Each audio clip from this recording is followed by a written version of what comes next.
All right, we're back to do another live stream this week, and man, Ryan and I can't stop talking about this stuff because we get on these tangents, and we're coming right up to the live stream just talking about data because we're data nerds. But super excited to kind of have more of a format this week, and this has kind of been a brainchild of Ryan's for quite a while, but. We're going to call this the event driven podcast. And it's a little bit of play on words, but Ryan, I'm going to hand it over to you again. Ryan O'Neill, founder and CEO of Curate Software. And I'm going to hand this over to you so you can talk a little bit about what we're going to do in this podcast going forward. Yeah, yeah, absolutely. Well, it's something that's been on my heart for a while. I just talked to so many event pros that are incredible business people, but they're asking, "Hey, how do I make this one area of my business a little bit better?" And it's easy for Ryan O'Neill. I'll go ahead and I'll be the one to throw stones at to get up as a speaker and to throw out all these numbers you need to change in the business. Let's work on, your conversion rate. Let's work on your average sale per. And you're throwing out all these numbers, and it's kind of hard many times when you go to Wedding MBA or you go to Cater Source, you go to these conferences where you've got all this stuff you got to leave and change it, and it's almost like too much. And so the conversation that I really appreciate you, Jason, kind of driving this forward. The conversation has evolved to say, well, what if we created a podcast that just took one number every week? Just let's just talk about that one number. How does that affect my company? How does that affect other people's company? How did we change this number? How did this number get here? And ask that question for this week alone. Let's just think about one area. There's that whole adage of that 1%.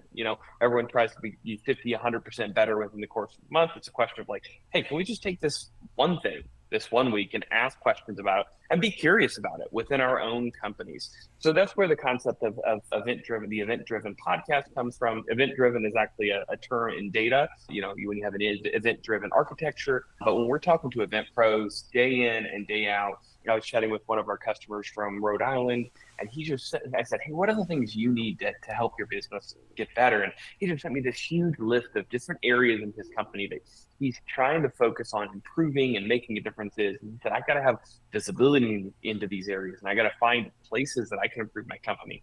And so it's something that we're really passionate about. I love data, I love numbers, but at the same time, asking that question of what are the stories of people who have looked at these numbers in their companies and found a way to change their company for the better by focusing on maybe one very niche, very specific area. We can't build Rome in a day, right? So how do we maybe build just a house in Rome? How do we build just that part of it? So that's the heartbeat of it.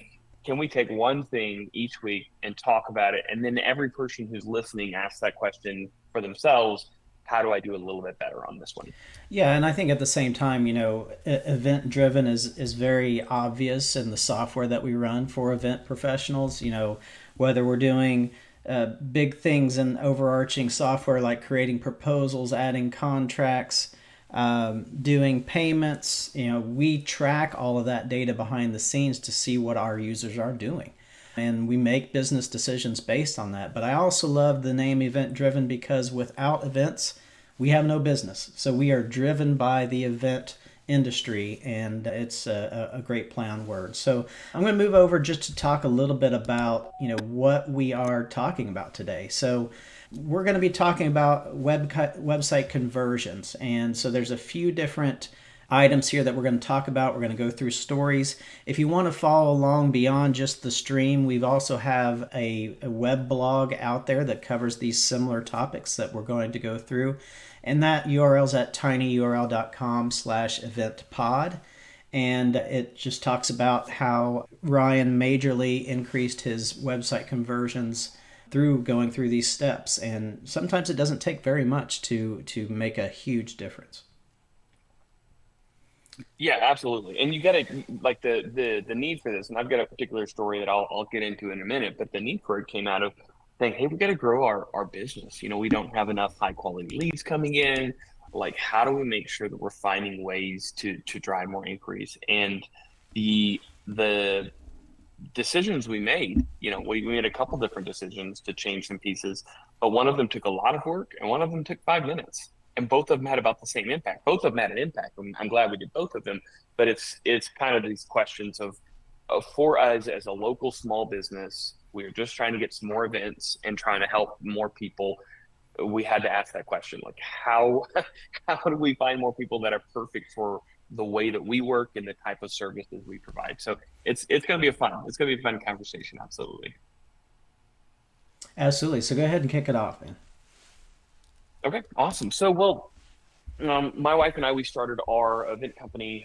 We did event design. We started in 2013, and we started growing the company. Initially we just were working on general administrative stuff. We had enough leads that were coming in. We did two events our first year, and for us, based on the event size and the customer size, and really the goals of the company, we generally would do anywhere between 40 to 60 events a year. So we didn't try to do hundreds of events, but we couldn't survive on two events. So our first year we did two events. We started working on our operational flow. We realized like, wow, it's taken us a long time to get out proposals. It's taken us a long time to build this stuff. So we were always optimizing that. And at some point, we had kind of got some of those motions, some of the sales motions down well enough where we were wasting all of our time trying to put together custom proposals for people. Um, and we started asking that question of like, how how do we flip our mindset, or how do we flip our mindset about the number of customers coming in? We've got a website, we had built a website, and we were building one from scratch. And so we said, all right, let's get this web built from scratch. We just built it on WordPress. It wasn't anything fancy back in, it was 2015, 2016. We started building this out. And we did a couple things, but one of those things in particular was we started asking the question around, if someone is hitting our website, what are they looking for? And on most websites, you see people saying things like "contact us." That's what ours said. Yeah, big button, contact us. Like reach out to. I've seen a lot of people with like request a quote, or a lot of verbiage for like a call to action around those pieces. And so for us, we started asking the question of like, hey, what can we do to make an impact on these people that are coming in? Is that the right verbiage?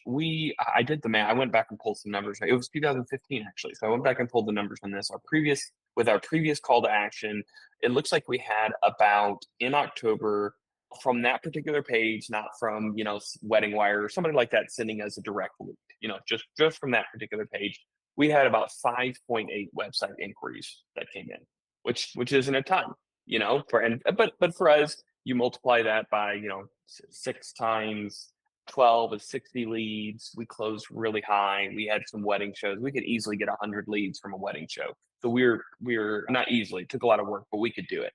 So we went through this process of asking that question of like, all right, well, what if we don't want to break our backs at wedding shows every 6 months? What if we just let our website do the work? So what we did was we said, all right, we need to get that number up. Let's experiment with something. And I think a big thing that I'm realizing is like so many times in sales and marketing, there's a lot of experimentation involved. It can't just be like, oh, we're going to do this and this is going to solve it. So I'm about to tell you what we did and what solved it for us. I hope this works for anybody watching or listening. But more importantly, I hope you experiment with it. And I hope that's your mindset around experimentation. I've got another story about another event pro that doesn't have that mindset. So we said, all right, what are these people here to do? Some people do want to quote. Some people do want to, they are at that point that they need to find a florist. But what we realized was there's a lot of people who didn't know yet. They didn't have a lot of details yet. They were still in this research phase, trying to figure out which direction that they need to do. And they were hitting our website, and we were paying money to have a website up, but those people weren't filling it out. So what we did was, and this is literally a 5-minute change, y'all. People literally they say this is impossible that this happened. We have the data that happened for us. We literally did nothing on our site. We had a forum like Curate, our platform. We have forums. We had a forum from Curate on the site, but we just changed the name from contact us to the words check my date. 3 words, 5-minute change. We didn't have to go in and reprogram anything. We just said when someone hit our website, they went and they saw it, and then it said, check my date right there. And what we found was amazing. So I'm going to tell you the results first, and then I'll kind of tell you what we learned through this process. In November, we changed it like on November the 1st, something like that. In November, whenever we rechecked our numbers, we had a 430% increase in the number of leads. We went from that average over the past, from January, October, we averaged 5.8, and we jumped literally from 5.8 to, let me make sure I'm pulling this number right here. Go and pulling this number up to 24. 5.8 to 24. For a company that's doing 35, 40, 55 events, we now are getting 24 leads and in that November. It was amazing, the impact that we saw on this. And so we picked up a few learnings from this. A few of the learnings that we picked up on from this particular story were, number one, we were reframing our verbiage. Our previous verbiage was us, contact us, request a quote from me. We flipped that verbiage to be about the customer. Check my date, right? It's like, hey, I want to look at I came to you, I'm interested. I just want to see if you're open. The second thing that we did was we shifted it from this kind of like reserve me now or book me now verbiage where someone is trying to make a decision, and we made it into this really lightweight commitment. I'm not doing anything big. I don't have to go fill out a huge form. I just want to check my date. I just want to see if it's open. We didn't have 57 fields on the form, and here's the deal: the form wasn't some sort of fancy AI tool that automatically looked and saw if we were open. It wasn't. It was just the same form. Mm-hmm. We literally just changed the words "contact us" to check my date. Same form, same question, no programming involved, just a name change. And we saw that big of an impact on our company. So there's a lot more that can dive in. I've got a lot of ancillary stories around this, a lot more that we can dive into. But I hope that helps kind of explain the impact that a small change like that can have. Yeah, and I think at the same time, I think of it almost like a reverse psychology thing. Like sometimes, and I feel like I say this a lot, but you're so intimately involved in building the website, and you're looking at inspiration from other websites and how they do things, and it's kind of like, well, it's working for them, it must work for me, in my business. But at the same time, copy is so important when you're on a website. It seems simple, but copy is so important. And if I make somebody feel like they can accomplish something on their own rather than they are trying to pull teeth to get somebody to call them or something like that, makes a huge difference. And in this case, it absolutely did. Yeah, for sure. You know what we did? We went and started doing that same thing at wedding shows. We flipped our verbiage at wedding shows, and there is something to be said. As much as I like websites, as much as I'm a tech guy, there is something to be said about doing whatever your website's doing in person and go and see how it works, right? Talking to the customer. And so we would go to these wedding shows. And previously, I mean, we tried everything. We tried everything we could try at these wedding shows. We were, we were like, we tried to book consultations on the spot. We're like, all right, no, let's get you set up for this, and that didn't go over very well. We got one or two. We tried so many things at wedding shows to see what would work and connect with people. A lot of it did not work. But because we'd say, hey, like actually the whole reason we're at this wedding show is we're just going to have you sign up for a consultation with our team. It didn't work out very well. But then we took this trick and we said, all right, well, let's just start asking that question. Instead of saying, do you want to sign up for a consultation at the wedding show? We said, hey, all we're doing today is we're just checking your date to see if you're available. We took that same form, right? And we said, this is the great part. We said, we're actually just going to send this back to our office manager, and they're going to check whether your date's open, and they'll respond to you. We didn't have an office manager. We were the office manager, right? So it was an actor. They're going to tell them the truth, but at the same time, that's what we were doing. Is just we were the office manager. Put on that hat, went back, saw whether it's open. We literally we just used a form from our software from Curate and filled it out there at the wedding show. But it was that same verbiage, and it's very interesting to see like in person people's response. I mean, people were giving us names, they were giving us phone number. We couldn't get a phone number for the life if we were asking for an actual consultation where we're sitting down with them.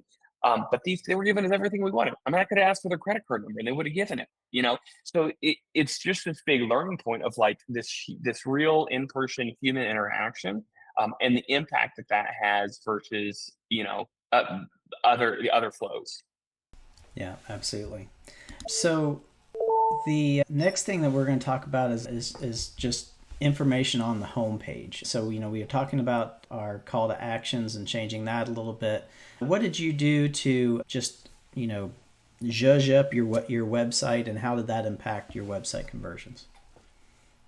We did a few things. We definitely shifted away from, we tried a few things that didn't work, but some of the things that we did overall on the website, we made it cleaner, had less buttons, less call to actions. And again, this is 2015. So I'm sure in the past 9 years, there have been some other big impact items, but last time I saw, they were still using the same website and they were still ranking high on Google with it. So those are a couple pieces that saw that we did was we just kind of simplified the verbiage, we simplified the website some, and that made a big impact. Another thing that we tried that didn't work out as much as we wanted to, instead of like highlighting our work and showing people kind of exactly how our work looked and stuff, we did, what do we call it? It's not a lookbook, but something like customer praise or something like that, where customer stories. And we made a generic form of, instead of creating a blog, everybody creates blog and never updates the content on the blog. So we didn't want to do that. So instead of creating that blog and then just updating the content on that blog, we started asking that question around like, all right, like can we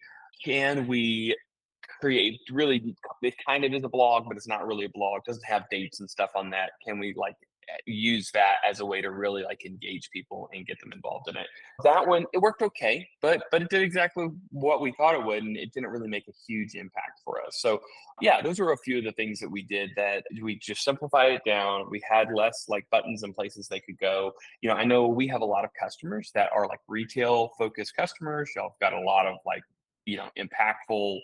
impactful parts of your company that you're dealing with a retail flow as well. We did not. We had a wedding only. So I really would recommend, if you have that flow, then make sure that you're kind of getting that wedding experience built out for people, where I've seen a lot of people just do an entirely separate website for that. So that's something that we've seen that's really impactful as well.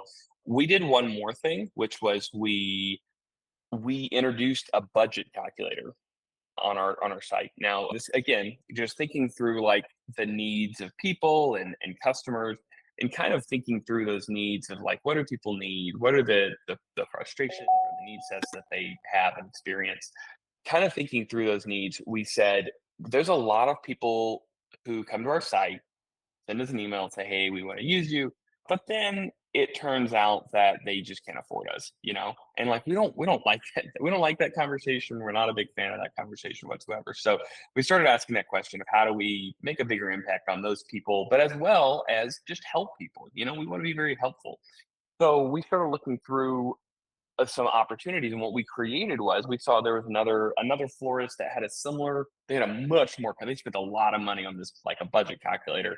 And we said, well, what if we kind of like take that, they say, what is it, if you want to create apple pie from scratch, first you must create the universe. It's kind of that mindset of you're going to get inspiration from someone. So we saw this other floral company, we're like, hey, let's try that out. Let's there's part of us like, well, we're nervous, are we stealing their idea?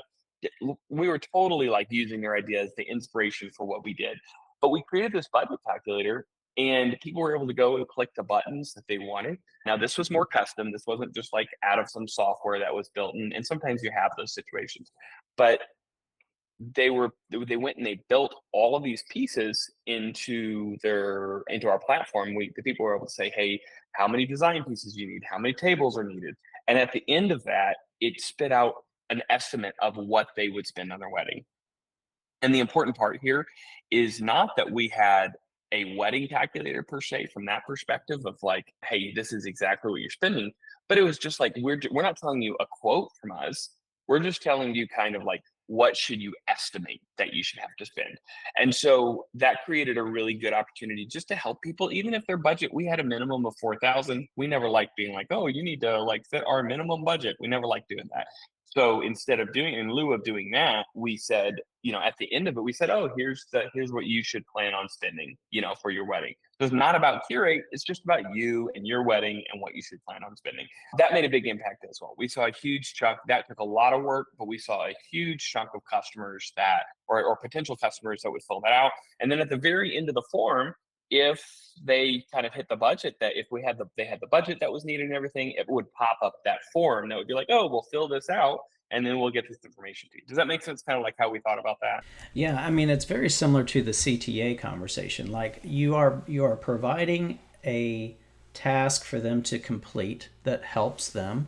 You're not asking for anything in perpetuity or whatever, but like you're just letting them run wild. And I am terrible at math, and I'm constantly searching Google for how do I do this, easy calculation 11th grade math thing, but I don't want to spend the time just writing it. So, I'm always amazed at Oh, just how people create tools like that, and they take off because that's all somebody's trying to do is just accomplish a task, but they need a website or they need a calculator to do that. So I think from I guess, overall web search perspective, as well as, a local search perspective, if somebody's looking for that, Google's going to look for that in their area first, which, you're in St. Louis, so it will find a St. Louis event pro that, has that ability. So yeah, it makes perfect sense. It's very, very similar to the CTAs.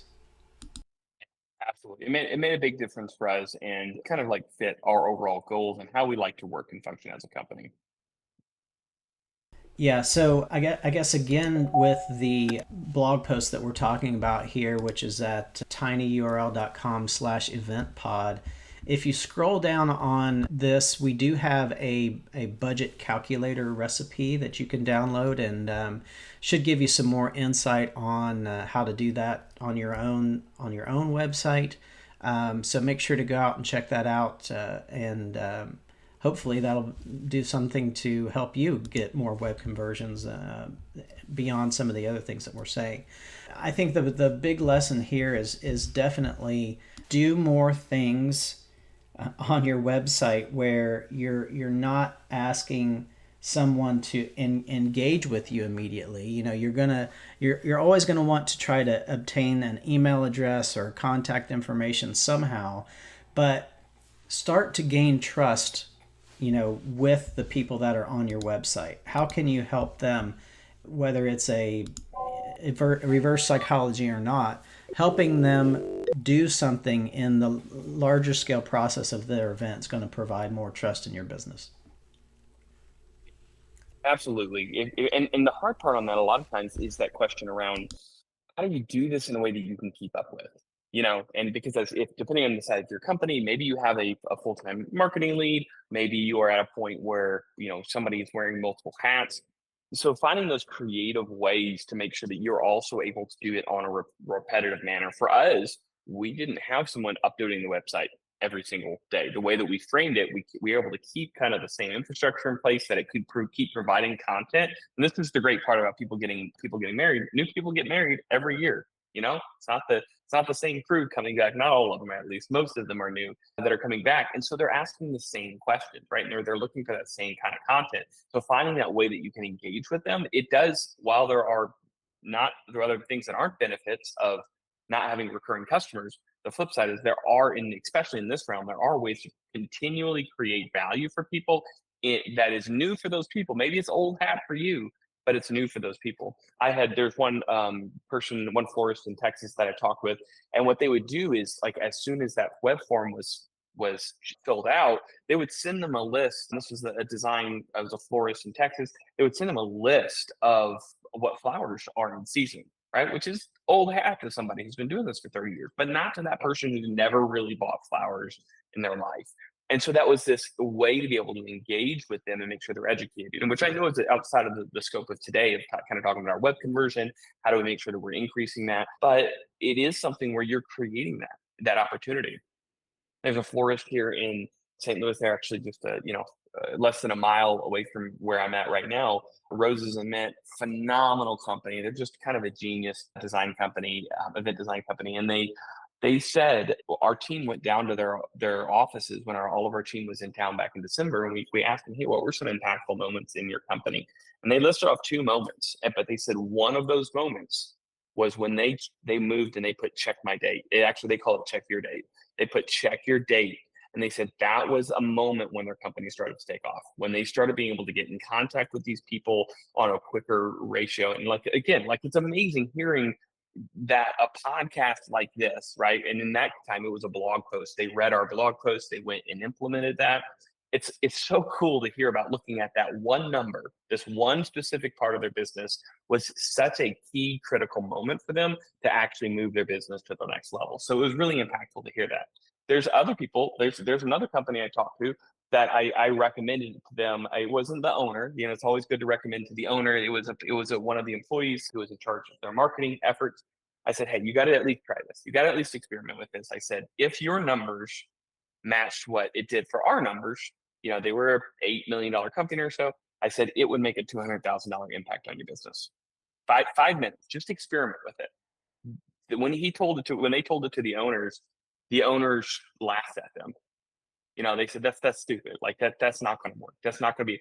They weren't even willing to ask the question and be curious about it and say, well, it does it truly take five? Okay, well, let's try it.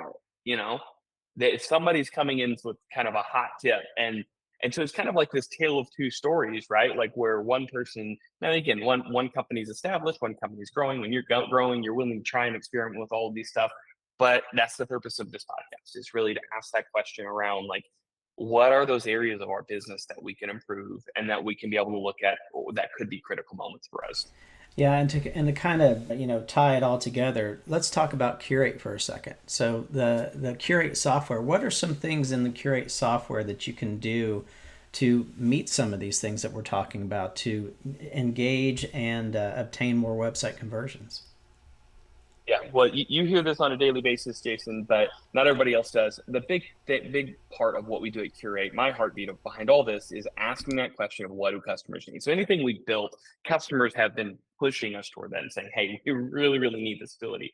So one big piece is that forms tool. You know, that ability to be able to integrate your website with a forms tool that allows customers to fill out, have a good experience, and get that lead coming in. I see so many people that are on Gravity Forms or they're on whatever their website builder does, and I know of, especially like in the catering industry, I'm telling you, people, their sales teams will go and they'll get whatever thing is emailed to them. They'll manually type or copy and paste all of that information that's already in their computer into Cateries or some other program.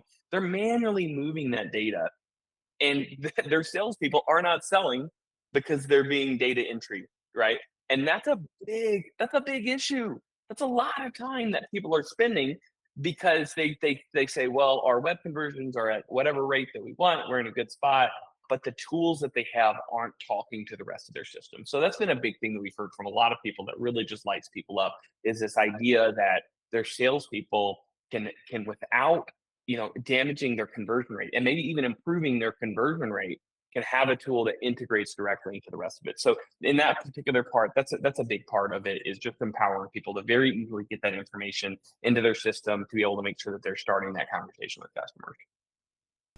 So I'm super excited. Again, Ryan and I have done some brainstorming as far as what we'll be talking about in future weeks. We're starting to reach out to some guests, so don't be surprised if we get some industry experts in here to talk about their experience more than just hearing our two bobbleheads go on and on. So we're super excited about that. One other thing I want to mention, we announced this last week, but we do have the affiliate program now going on and we've seen some good engagement with that, and that's at tinyurl.com/curate now. And yeah, so make sure to do that. If you're interested in referring people to our software, maybe you're a happy user and you want other folks in your industry, or maybe not, maybe it's just an event pro that maybe not in your specific industry, but if you love the software, spread it around and get some rewards because of that. So all right, well, Ryan, we're going to end for this week. Next week, we're really looking forward to the next episode of Event Driven. Thank you for your time today.